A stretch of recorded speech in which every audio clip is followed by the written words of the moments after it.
Hello, I'm New Ulm Police Department Commander Dean Barstead. We at the New Ulm Police Department believe an informed community is a safer community. For that reason, we have come together to provide to the New Ulm citizens information regarding 2 Level 3 registered offenders moving into our community. Given the current viral pandemic, we are unable to have interested citizens gather in one location so that we can provide the information and answer questions in the traditional forum. We hope this method of providing information will be helpful to you. Joining me are Department of Corrections Community Notification Coordinator Brad Vandervet, DOC Intensive Supervised Release Agents Kristen Isaacson and Gary Wilfert, as well as New Ulm Police Department Investigator Chris Molenhoff.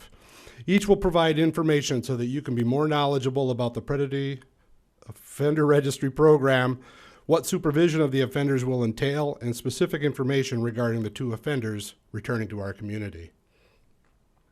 My name is Chris Molenhoff. I'm one of the investigators for the New Ulm Police Department. And I just wanted to give you guys an idea of what the New Ulm Police Department's role is with the Predatory Offender Program. I'm tasked with our agency to help the POR registrants get registered with the program if they're new, coming out of state. Also, if they have any information that they need to change on their predatory offender record, i.e. address, work, vehicles, phone numbers, I facilitate those changes. And then I also will oversee where we do random checks just to make sure they are where they're supposed to be living, and make sure that all their information is correct. So that's basically what the New Ulm Police Department's role is with the Predatory Offender Program. And with that, I'll turn it over to Brad. Well, thank you, and thank you all for taking the time to take the opportunity to review this information as you're here to learn about not only these 2 individuals that are coming into the New Ulm community, but the larger conversation about those who engage in this type of harm.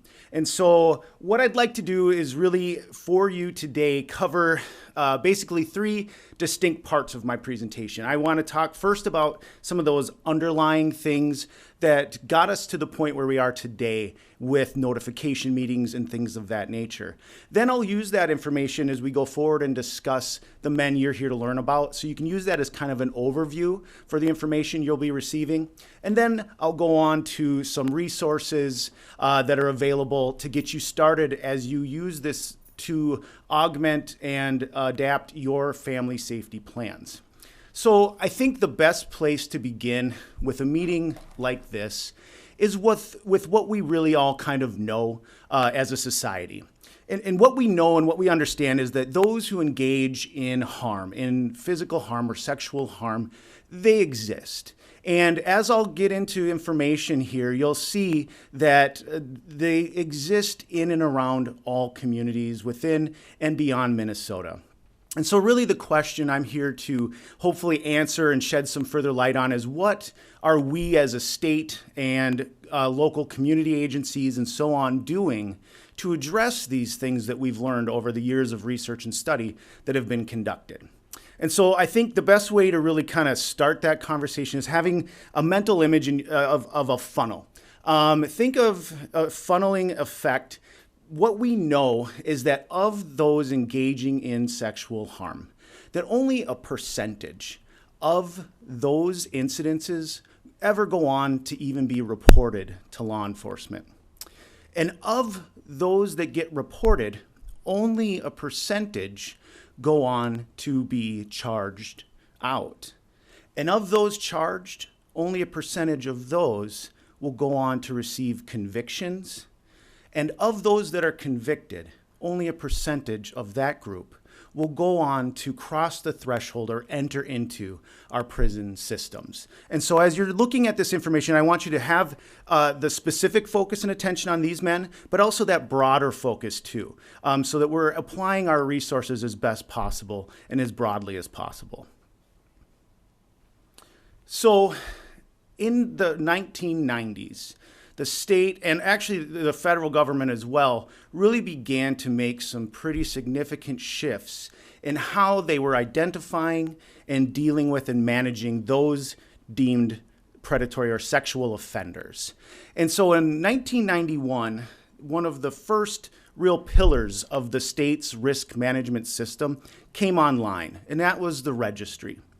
The registry is maintained by the Minnesota Bureau of Criminal Apprehension and is really the starting point based on some very predominant advocacy by the Jacob Wetterling Foundation following the abduction of Jacob Wetterling, and others later on went forward and really started asking law enforcement agencies, what more can we do to assist you in effective policing and in proactive policing? And law enforcement really resoundingly said, we need a system that collates our data across all departments and agencies so that we can quickly and accurately access it and utilize it to be as in front of policing as possible when it comes to these known individuals. And so what we had born of that was the registry. Now the registry collects and maintains a list of what is private information. It maintains the addresses of the individuals required to register. Not only their primary address, but any secondary addresses, such as vacation homes or places that they just may frequent. Think if they're visiting family members on a frequent basis, significant others, and things like that. They also must provide their employment, and that's all employment locations to law enforcement. They must provide where they attend school, and the vehicles they use, own, or operate. So if you have a registered individual who is operating a vehicle or number of vehicles for their employer, they must register those vehicles as well. And also, they are required to register things that they rent, such as storage units or things of that nature. So you can see the robustness of the registry. And so the next question is usually, well, so who has to register then as a predatory offender?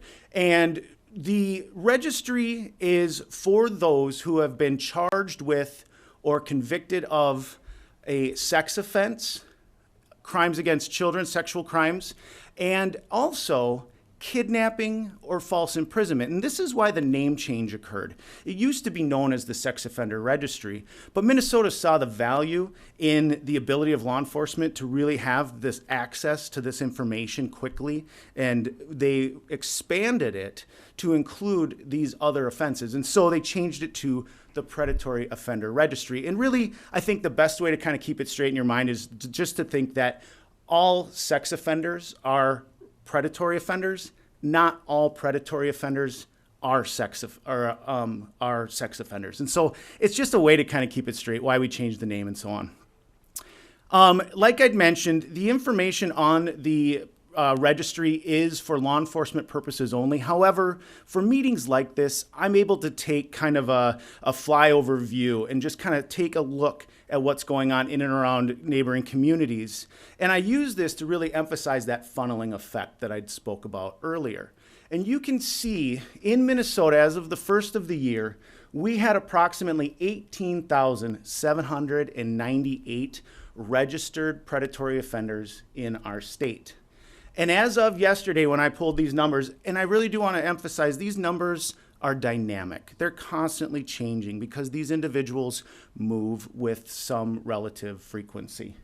But as of yesterday, you can see that in Brown County, there were 66 registrants in the county, one of whom is a level 3. So you can see the numbers on the left represent all registered individuals, those with no risk level assigned, those that are level 1 or level 2. And I'll explain here in a moment how they get that determination.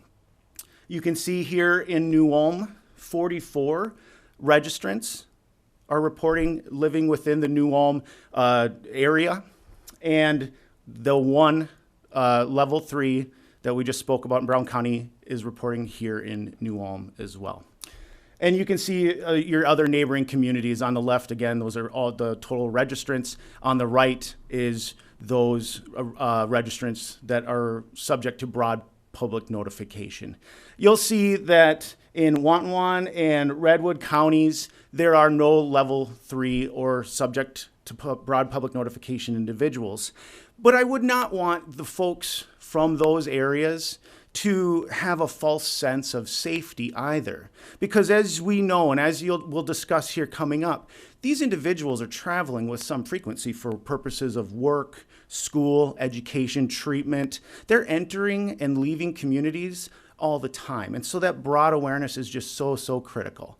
So what's some more information I can share with you about that risk management system? Another piece that's really foundational is the Community Notification Act. And this came online in 1997, and it's otherwise known as Megan's Law. And it really is founded in that belief and in that understanding through research that a well-informed community is in fact a safer community. And we really do thank the New Ulm Police Department in all of its efforts to ensure that this information is reaching the broadest amount of folks it possibly can, to make sure that people have accurate information to use in their family safety planning. So because we're here due to the Notification Act, it makes sense to break that down a little bit further. So what does it take for someone to be subject to public notification? In Minnesota, to be assessed for a risk level, you must cross the threshold of prison. So for those individuals that have a stayed sentence and who are allowed to remain in the community, they still will have to register, as we saw earlier, but because they don't go to prison, they will not be assessed for a risk level. So this is how you have those registered individuals in the community that have no level assigned. Also, juvenile offenders do not receive a risk level assessment and assignment. So they must cross the threshold of prison. It can be either state territory, federal or military prison, and also those individuals who have been civilly committed for their sexual conduct. They are subject to that risk level assessment, assignment, and notification. So when it comes to those who've received this assessment and ultimately received a risk level, who does what?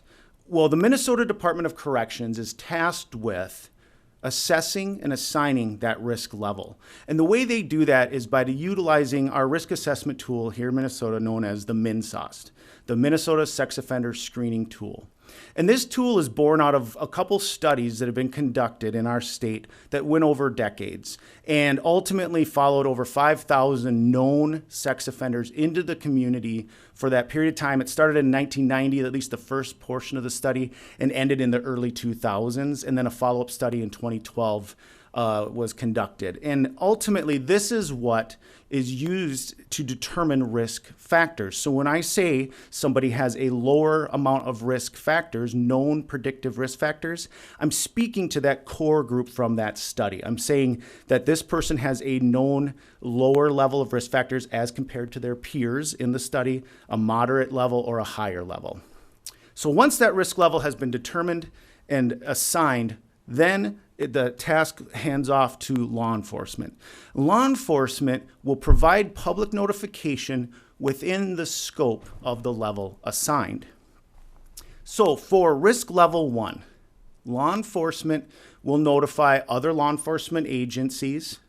They'll notify victims of or witnesses to the offense if they ask to receive that kind of enhanced notification. And they also will notify adult household members of the individual's immediate household. And so that is the scope of a level 1 notification. With a level 2 notification, law enforcement will notify all the individuals we just spoke about, and then they will expand that notification to include those individuals or entities that they've determined to be at particular risk based on the registrant's known pattern of criminal conduct. And so it's often believed that this means law enforcement will notify schools and daycares. And while that may be true, it's not always the case. And here's the nuance and reason why. So if New Ulm PD receives information on a level 2 registrant coming into their community, they receive a dossier, the entire packet from the risk assessment and community notification unit, and they will review it in its entirety, and then they will determine who and how to do notification. So let's say a level 2 enters the community who has a known pattern of conduct where they focus their criminal behavior on adult females at social gatherings. Think places like bars or concert venues or things of that nature. It may not make sense for law enforcement to provide all that information to, say, a local daycare that focuses its primary service is focused on children, minor children up to kindergarten age. And so that's the nuance. Another way to think of it is if law enforcement were to get notification of a level 2 and they were able to determine that this person focuses their criminal activity on unaccompanied teens or minors. And law enforcement knows that they have a teen hotspot that often gets frequented by children who are out of school and maybe on their way to whatever sports programs or whatever they do in between school and home. And so they may go to the proprietor of that entity and provide them with specific notification and say, look, if you see this individual in the area or around, please give us a call and let us know. We'd like to talk with them. So that is the nuance of a level 2 notification. And then level 3, this is those who are at that higher level of risk based on that assessment tool, and they are subject to broad public notification. In law enforcement, every agency is unique and different in how they access and communicate with their community. And again, we thank the New Ulm Police Department for their efforts to make sure that this message is getting out to hopefully as many people as possible, because again, that well-informed community is very much a safer community. So what else can I share with you as you're going to start looking at this information and start applying it to your, am I still mic'd or did I blow it up? Okay, hold on. So what else can I share with you as you're starting to take this information and use it and apply it into your family safety plans? Well, one of the things from the research studies that we've conducted and that we know because we assign these risk levels for you to kind of think about again is that funneling piece is for those individuals that cross the threshold of our state prisons year after year. And while that number does fluctuate and change, the percentages of risk levels assigned remains fairly static. The majority receive risk levels 1 and 2. 15% on average receive the risk level of 3. So you're seeing that narrowing effect of those that we can share more broadly with the community. And so having that kind of in the back of your mind as we go forward. Another thing I can share with you is as of yesterday, there were 413 registrants subject to broad public notification in Minnesota communities throughout the state. And so if you were interested, you could right now go online to the Minnesota Department of Corrections, go to the offender search function and go to the public registrant search and leave all the fields blank and say, show them all to me, and you could see all 413. Another piece of information that I'd like to share with you as you're contemplating your safety plans is the relationships between those who offend or commit harm and those who they harm. Overwhelmingly, there is a relationship at play when these offenses are committed. The majority are either acquaintances to the victims or family members of the victims. You'll see from my presentation here that 7% show as being strangers. And that's worth talking about a little bit more because strangers are the ones that we as communities often will focus our attention on predominantly because they are the true unknowns, that unknown factor. But I think there's some components that are worth knowing as you think about that. When these studies were conducted, and this one here is a federal study, it mirrors our state study, and you can actually look up this research yourself on our website. But when these were conducted, the researchers had to create a cutoff point. And that cutoff point was 24 hours. If in their review of the information they were able to attain about the offense, they could not determine that a relationship or a knowledge of one another existed for more than 24 hours, that individual was put into the stranger category. And so inevitably what you get are those incidences where, say, two adults meet at a social gathering, say bar, nightclub, whatever, and the night's going the way it's going, and they leave together of their own accord, but then throughout the course of that evening, things take an awful turn. That type of incident would fall into the stranger category because they could not show that they knew one another for more than 24 hours. And so as you're thinking about it, you're going, okay, well, what really comes down to that stranger type? That type that we think about, the person lurking just out of sight, who's menacing, who's plotting. That falls into probably a more 3% range, roughly. Cold comfort, without a doubt. But as you're thinking about how you're going to apply your resources and how you're going to have these conversations with those in your families and communities, keep it in mind that the majority is those who have relationships and use those relationships to gain access and ultimately exploit it. Another piece of information that I want to share with you as you're thinking about how you can apply all this is the ages of those harmed. And if you're like me, you look at this slide and you go, okay, it's broken into thirds, Brad, thank you. But then you're going to start to really look at those numbers on the right. And you're going to notice that the narrowest age range, that 13 to 17 age group, constitutes 33% of those harmed. That's 9% of the population, and that is a staggering number. So it's worth really breaking this down a little bit and going into some detail about what's going on. Well, we know from 0 to 12 that these children are very much in the direct care of their parents and loved ones. And those individuals are going to need the tools to vet people coming into their lives as best possible, to make those meaningful nuances to whatever safety planning they're doing. Well, when we get to that 13 to 17 age range, what do we start to see happen? Well, it's the very thing we as a community work so hard to create, which is a safe environment for our children to grow and thrive. And we want them to start developing their autonomy and start going out and doing things on their own. And what happens is that very sense of autonomy becomes the thing that's exploited. Because now these teens are forming relationships outside of the watchful eyes of those in their trusted adult support networks. And so it's really getting away from the idea of the talk, where we take our teen right at that critical moment where we think it's time to really pull back the veil a little bit and show them that the world may not be as safe as it had been made to be when they were younger. And really just starting to have a lot of little talks all the way up and through into adulthood, each one building on the other, age appropriate in their design, really careful not to create fear or anxiety amongst the children, because we know that scared children do not equal safer children.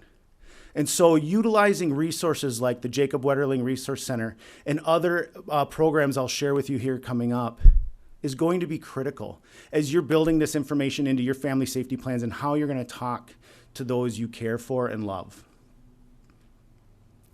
So now I'm going to take and change gears and talk about the two men that you're here to learn about today. Use the information I provided you earlier as you receive the details about these men. We're going to start with Colton Camacho. Briefly, I want to speak to photos. Photos are updated by either law enforcement or probation at about a year interval, 12 months, or if the individual significantly changes their appearance.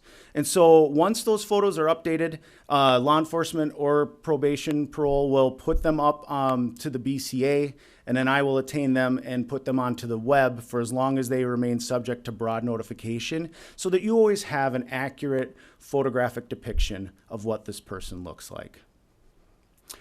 This is Mr. Camacho's vitals. He's 24 years old, and he will be residing in the 1700 block of Oakwood Avenue in New Ulm. Now, I want to speak really briefly to proximal addresses, as this is often a question that we will see come up. Brad, can we know where he lives specifically? It would give us a great deal of comfort if we knew that.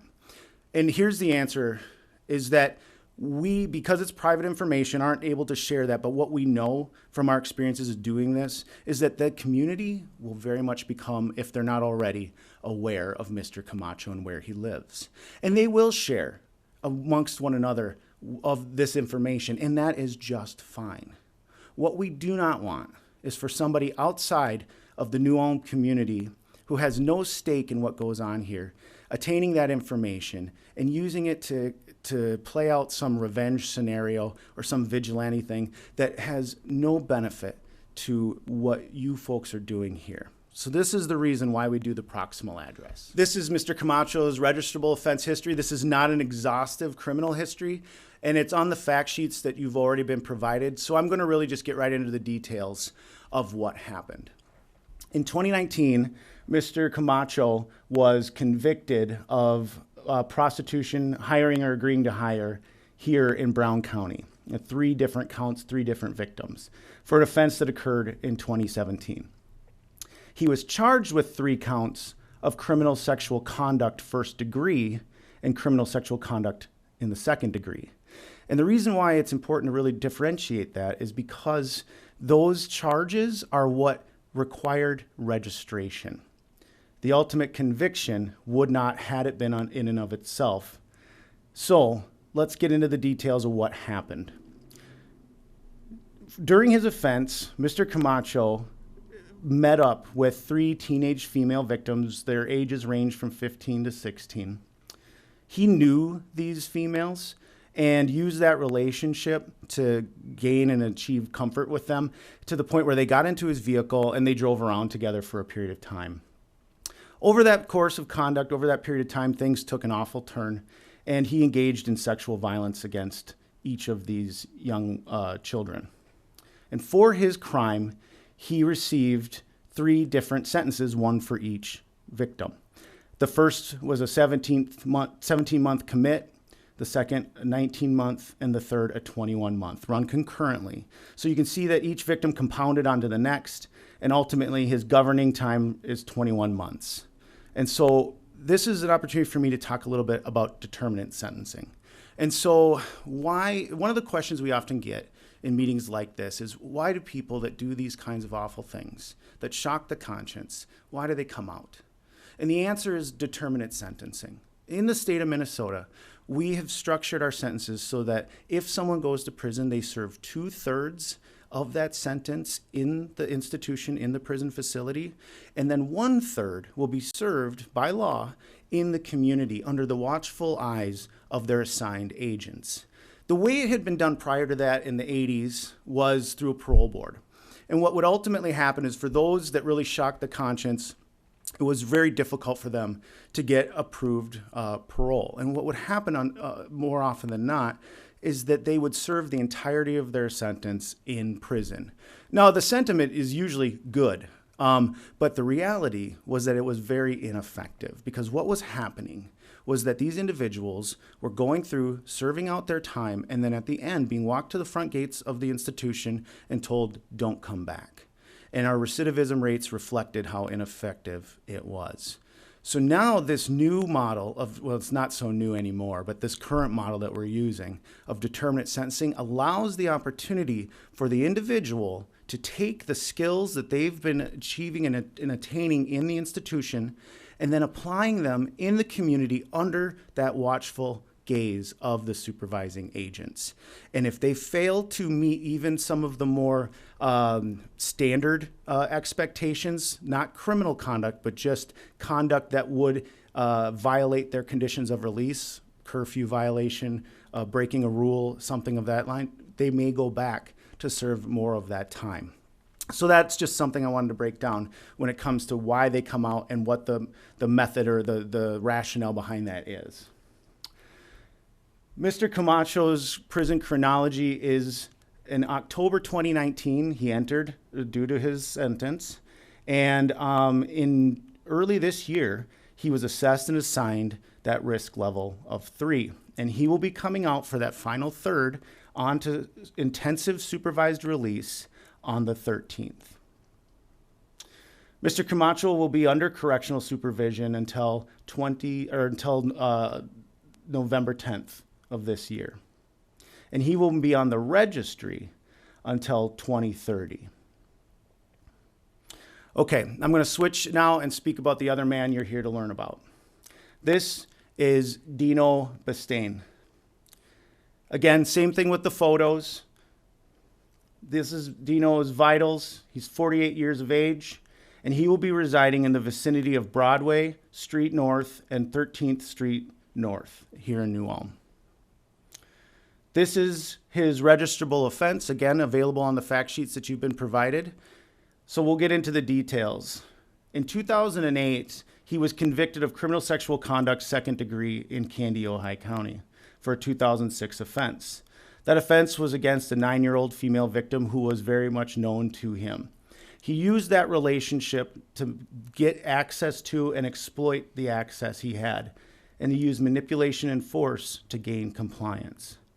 For this, he was sentenced to 21 months in prison, and initially that prison time was stayed. He was granted probationary period. And so again, he would have at that point been one of those registered individuals who was not subject to a risk level assessment. But through the course of supervision, the stay was vacated and he had his sentence executed in 2010. So he went to prison in 2010, even though this conviction was from 2008, and serves his 21 months with a 10-year conditional release period. And what that means is this is an enhanced offense. So 21 months, he'll do 2/3 in, 1/3 out, with an additional 10 years of supervision on that back end to ensure, again, that he is following through with all of those expectations and implementing all of those skills that he's learned through treatment and counseling. Dino's chronology into prison begins in 2010. He enters prison. In 2011, he is released to intensive supervised release as a risk level 3. And in 2017, he had his release revoked. We just kind of mentioned that earlier with Mr. Camacho. So he had engaged in technical violations. He wasn't following the rules, and he was brought back into the institution. And now this provides an opportunity for me to discuss risk level reassessments. Now, Mr. Bastain was already a level 3, but had he been a level 1 or a 2, anytime a registered individual comes back into prison for any reason, for whatever brought them back into the institution, they are reviewed for updated risk level. And because risk levels are dynamic, they do and should shift and change. We want them to move down, and we want to implement all the strategies that we have to ensure that we're mitigating and minimizing those risk factors. But just so you know that anytime somebody comes back into the institution, they will be looked at for a risk level reassessment, and that reassessment may change. It doesn't have to be a direct correlation with criminal conduct. And here on the 2nd, he was released back into the community, back onto intensive supervised release. Mr. Bastain will be under correctional supervision until 2021, and he is subject to the registry for life. And so law enforcement will know all the way where he's living, where he's working, what he's driving, etc. Okay, at this time, I'm going to ask some of my colleagues from the Intensive Supervised Release Unit to come up and talk to you a little bit about how that program works and what it does. Hello, and my name is Gary Wilfert, and I work for the Department of Corrections, and more specifically, I'm an agent for the Intensive Supervised Release Team. Our main office is located out of Mankato, and we cover a very wide range of counties. We cover 11 counties overall, ranging from the South Metro being Carver and Scott County, all the way down to the border of Iowa. So Brown County is in our jurisdiction, which brings us here today, and I'll talk to you a little bit about our supervision. Our main objective, though, for ISR is to ensure public and community safety. And a way we do that is based off of our rules and the conditions that these individuals have been released from prison with, and also to good communication and corroboration with our local law enforcement.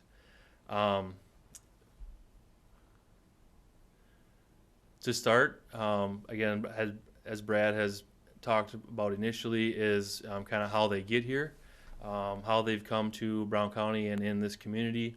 The agents, so myself along with the 4 other agents that work for ISR, we develop a strategic plan for these individuals with case managers in prison to figure out what is going to be kind of the best scenario for these individuals to be successful in this community. A big part that we look at is where these individuals have ties to. So both Mr. Bastain and Mr. Camacho both do have ties that are in this community, whether that be where they grew up, or family, friends. Basically, what we're looking for is that what is going to be our best case scenario for them to be successful and hopefully reduce their recidivism rate. With that being said, a big part of what we look at is where is their support? How are they going to succeed the best? What does a good living environment for them look like? So that is how we have come to approve them to reside in this area. Some tools that we use for our ISR supervision, one of them being GPS. So both Mr. Camacho and Mr. Bastain will have or be wearing an ankle monitor for some time on the supervision, basically for us to, for accountability reasons and for us to make sure we know where they are at all times. When these individuals are released from prison, we make sure they get to their home address. An ISR agent will pick them up from the prison institution and deliver them to their home address. Again, our main goal here is successful reentry into the community. So part of our program is that we want them to be able to work. We want them to be successful members of the community. With ISR supervision, we do operate on what we would call a 24/7, 365 days a year program. Basically, what that means, is that at all times an agent is on call or will have a phone on them to be available. Now, we do have an on-call number that we will deliver to local law enforcement so that if any calls come in regarding any of these individuals, they can get in contact with us and we can proceed accordingly. We operate in a highly structured environment, so what that means is these individuals have to, they call in daily. They have to call in every day by a certain time and let us know what they're doing for that day. We have to know what they are doing at all times. They have to submit a weekly schedule in advance to us so that we know what they're doing a week in advance. And we operate with a reduced caseload size, so to kind of give you an idea of what that looks like.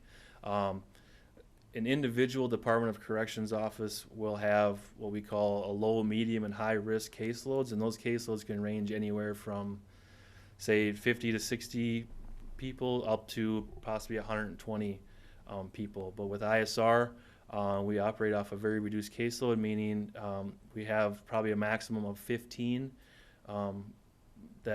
individuals that we are responsible for per agent.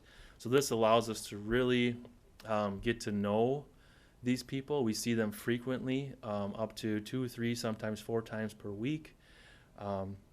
Everything is random and unannounced. So we operate off the beauty of surprise, and they are well aware. They are well aware of this and have to always be ready for us to show up at any time. This is our ISR team. So we have Agent Kirsten Isaacson, McKay Carl, David Barledge, myself, and Eric Starkey, and our supervisor is Kelly Blake. There's a phone number on the bottom here that you can reach out to at any time to reach an agent. Again, these individuals are allowed to walk on the sidewalk. They are allowed to go to your grocery stores and convenience stores. We implement programming for them, such as treatment, to again reintegrate them back into the community. But they are going to be traveling. They aren't locked in their houses, but they do have approved schedules by us for when they can be out. Again, I would just really encourage you, if you see anything suspicious or that you feel is not okay, that you contact your local law enforcement for any help. All right, thank you, Gary. And just as Gary had said, really do remember that while supervision is there to support you and answer any, technical questions, like he'd mentioned, if you see them out and you're just curious, like, can they be here, or maybe can there be a different time that they go there, or whatever the case may be, utilize that resource. But if you have a question about anything that is that you believe may be of imminent issue, where someone may be in imminent danger of harm, I want you to know that you can rely on your local law enforcement. Call 911. Or if you just have a question about general policing questions when it comes to this caseload or this population of folks, certainly contact their non-emergency number as well. Again, I talked about the Jacob Wetterling Resource Center a little bit earlier when I was speaking about age breakdowns. I want to redirect you back to them as a great starting point resource. Especially for those parents that are contemplating their family safety plans, and maybe they have like a unique situation with a special needs child or something like that, or maybe they care for a group of children and they want some more details and information. Again, you'll see this is only just the tip of the iceberg, and this is a great starting point to get more information. The Jacob Wetterling Resource Center does come out and do talks to schools and community groups. Obviously, when some of these restrictions in travel and group settings are lifted, but do keep them in mind as you're thinking about this going forward. Also, I want to talk to you about your local resources. Inevitably, conversations like this have a way of bringing up all kinds of old stuff. And research and data being what it is, statistics being what they are, someone viewing this has either been themselves impacted directly by this kind of harm, or knows or has supported somebody who has. And a conversation like this will inevitably start to bring up old things that maybe they thought were gone or dealt with. I want you to know that there are resources out there and available, and I want to implore you, please reach out to them if you are struggling yourself or know someone who may benefit. I've given you a lot of overarching information today with this presentation, but I really want to bring it back to what I think is probably the most pertinent takeaway from everything I've talked about. It is the 3 90s and the 2 Rs. So as you're thinking about the entirety of this stuff, please keep in mind that from what our data and research has shown and what we know, and we know a lot when it comes to this population, 90% of those who have been identified and subject to that risk management system in its entirety do not go on to reoffend in a same or similar fashion. 90% of those out there engaging in this kind of harm are known to the victims, and they use that relationship to exploit that relationship or to exploit that access. So what that leaves is that 90% of those in the community that are operating and conducting themselves in a harmful or unhealthy way are unknown to the system. They are out there, and we need everyone's watchful eyes and everyone making sure that they're working together to communicate with their local law enforcement and corrections and whoever the case may be to ensure that those who may be up to no good are being identified and being brought into that risk management system. And so what it really does come down to, for what we know and what we understand, is that it is so much more about that relationship than that residence. That social proximity that people maintain and achieve is so much more telling than that geographical proximity, because we know where they sleep at night is not where their risk is at its highest. It's where they spend their waking hours. And we know that when they're awake, they can enter and exit all types of places and communities. And so that broad awareness is just so critical. If you see these individuals and they cause you concern, certainly reach out and call. But if you see anyone that's operating in a way that makes the hair on the back of your neck stand up or causes you that gut feeling, I want you to be reaching out, regardless of whether or not you know who they are or don't. Here's just a snapshot of some resources. Again, just the tip of the iceberg to get you started as you're starting to put more of this stuff together and really formulate that more robust family safety plan. Lastly, I want to talk about some things that are available to those. I talked about how parents and loved ones we want to make sure they have tools and things that are going to help them as they vet people coming into their children's lives. One of those tools is through the Bureau of Criminal Apprehension. While I did say that that is predominantly for law enforcement purposes only, you can go online there to their website and you can do a criminal history search. All you need is an individual's first name, last name, and date of birth. And I would argue that if somebody that you're contemplating letting have access to those you care for is wanting to take a job as a babysitter or the coach or whatever the case may be, and they're unwilling to provide their first, last, and date of birth, that they probably should not be on your short list of people that get to have that access. Also, the Department of Corrections. I mentioned a number of times that we have all the research and data that I've been sharing with you today there for you to review yourself and draw your own conclusions, and I encourage you to do so. If you cannot find it, please call me. My number will be at the end. Call me up, say, Brad, I can't find that research you were talking about, and I will direct you to it. I will get you there. We also maintain that offender locator. That's for anybody who's under the jurisdiction of the Department of Corrections. And so if you've heard of a case or you know of a case that isn't sex offense related, but you're interested in what's going on with them, that offender locator is going to be your tool to access that information. And then lastly, that public registrant search. That 400 some individuals I mentioned earlier, that's where they exist. That's where you'll be able to find them. And that's also the tool that's probably best if you want to know what's happening with these men in the future. If you wonder, have they moved out, or will we get to know if they move out? This is a great way to look at them specifically and find out where they are. This is typically where we would open it up to a Q&A. For the community, obviously, given our situation, that's not something we can do. But again, I just really want to encourage folks to reach out to either the New Ulm Police Department, to corrections directly, or to me to gain a better understanding and more information if you need it. Please do call, please do reach out. And I'd like to thank again the New Ulm Police Department and my colleagues with ISR for coming out and sharing this important information with you in this weird but hopefully effective format. Thank you very much.